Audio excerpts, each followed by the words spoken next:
পথিমধ্যে আমার ওয়াইফ মারা যায়।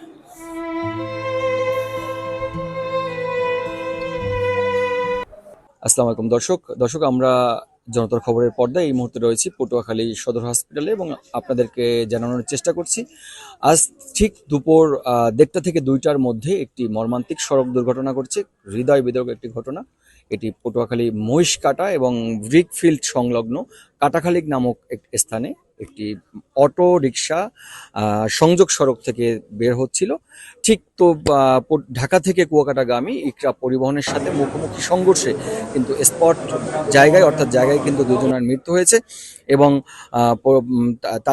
তারা ছিল অটোতে 7 জন এবং তার সাথে অর্থাৎ 7 জনের ভিতরে কিন্তু তারা ওখানে স্পট 2 জনের মৃত্যু হয়েছে এবং পটুয়াখালী সদর হসপিটালে ভর্তি রয়েছে 3 জন। এই বিষয়টি আসলে কি ঘটেছে আমি আপনাদেরকে জানানোর চেষ্টা করছি। আমার বাচ্চা আজকে রাত্রে জন্মগ্রহণ করছে। আমার বাচ্চার মায়ের চিকিৎসার জন্য অ্যাম্বুলেন্স করে নিয়ে এই পটুয়াখালী সদর হাসপাতালে আসি। পথিমধ্যে আমার ওয়াইফ সে গাড়িতে অ্যাম্বুলেন্সে বসে মারা যায়। বাচ্চাও ছেলে লগে আল্লাহ তাআলার রহমতে বাইসে আছে, এখন হাসপাতালে চিকিৎসাধীন অবস্থা আছে।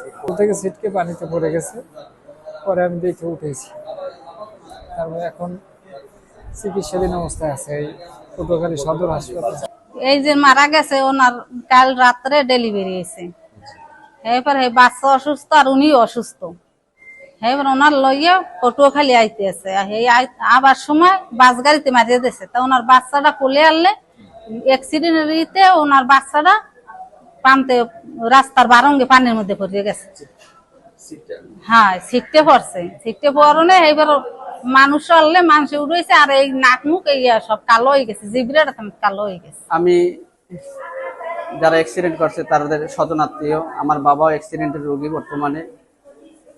গতকালকে রাত্রে আমার ভাবি 3য় নাম্বার বাচ্চা হয়েছে, মেয়ে, এশার নামাজের পর হয়েছে।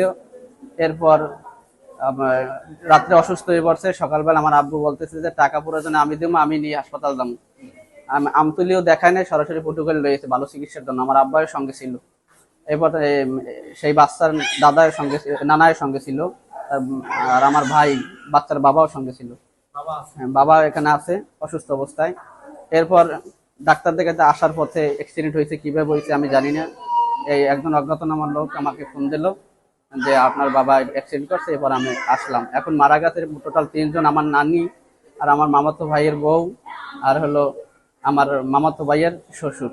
এই 3 জন মারা গেছে। আমার আব্বাও অসুস্থ অবস্থায় আছে। একটা পরিবহনের সঙ্গে অ্যাক্সিডেন্ট হয়েছে, মারা গেছে 3 জন। আর বাচ্চাটা আছে, যে বাচ্চাটা গতকাল রাত্রে প্রসব হয়েছে, সে বাচ্চা অসুস্থ অবস্থায় চিকিৎসাধীন অবস্থায় আছে। ওই জায়গায় হের বাবা মারা গেছে। আর হের কাল রাতে বাচ্চা হয়েছে 8টায়। অটোতে ওরা আয় আর বাস গাড়ি যায়, এদিকে এই বাস গাড়িতে মারিয়ে দিচ্ছে। আমরা হঠাৎ করে দুপুরে আমরা একটা ফোন পাইছি, আমতলিতে ইকরা পরিবহন নামে একটা অ্যাক্সিডেন্ট হয়েছে কাওয়াবন্যা ইউনিয়নের ভিতরে। অটোর সাথে সংঘর্ষ হয়েছে। ফোনটি পাওয়ার পরে ওখান থেকে স্থানীয় আমাদের যে কাউন্টার মেনটেন আছে তারা আমাদেরকে ফোন দিচ্ছে যে পটুয়াখালীতে রোগী নিয়ে আসতেছে। আমরা তৎক্ষণিক পটুয়াখালী হসপিটালে চলে আসি। আসার পরে এখানে 3 জন রোগী আসে, 4 জন, একটা নাবালক বাচ্চা, নবজাতক শিশু, একজন মহিলা এবং একজন অটো ড্রাইভার, আরেকজন একই ফ্যামিলির সবাই, শুধু অটো ড্রাইভার বাদে আর তো সবাই একই ফ্যামিলির। আমরা পটুয়াখালী, যেহেতু গাড়ি ঢাকার, কোম্পানি ঢাকার, আমরা পটুয়াখালী শ্রমিক ইউনিয়নে আমি সভাপতি হিসাবে আমাদের একটা মানবিক কারণে আমরা দৌড়ে আসছি। এখানে যারা অটো ড্রাইভার আছে এবং আরেকজন মুরব্বী যে ট্রিটমেন্ট অবস্থা আছে তাদের আমরা প্রাথমিক চিকিৎসা যা লাগে আমরা প্রয়োজনীয় ব্যবস্থা নিজ উদ্যোগে গ্রহণ করছি এবং আমরাই চালাইতেছি। এরপরে যে মহিলা মারা গেছে, আমতলিতে 2 জন আছে, তাদের ব্যাপারে আমরা কোম্পানির সাথে কথা বলছি। এখন কোম্পানি এ ব্যাপারে দুঃখিত এবং মর্মাহত। কোম্পানির কথা হলো যে তারা এখন যারা মারা গেছে তাদের আত্মীয় স্বজন যে পদক্ষেপ নেবে তারা তাদের সাথে একমত থাকবে। প্রতিনিয়ত যে ঘটনাগুলো ঘটতেছে প্রত্যেকটাই অটোর সাথে জড়িত। কারণ শাখা রোডগুলির থেকে যে অটোগুলি রাস্তায় উঠে আসে তারা কোনো দিক নির্দেশনা মানে না, তারা রানিংয়ের চালায় উঠে আসে। এখন হাইওয়ে, পর্যটন কেন্দ্র, রাস্তা হাজার হাজার গাড়ি চলে।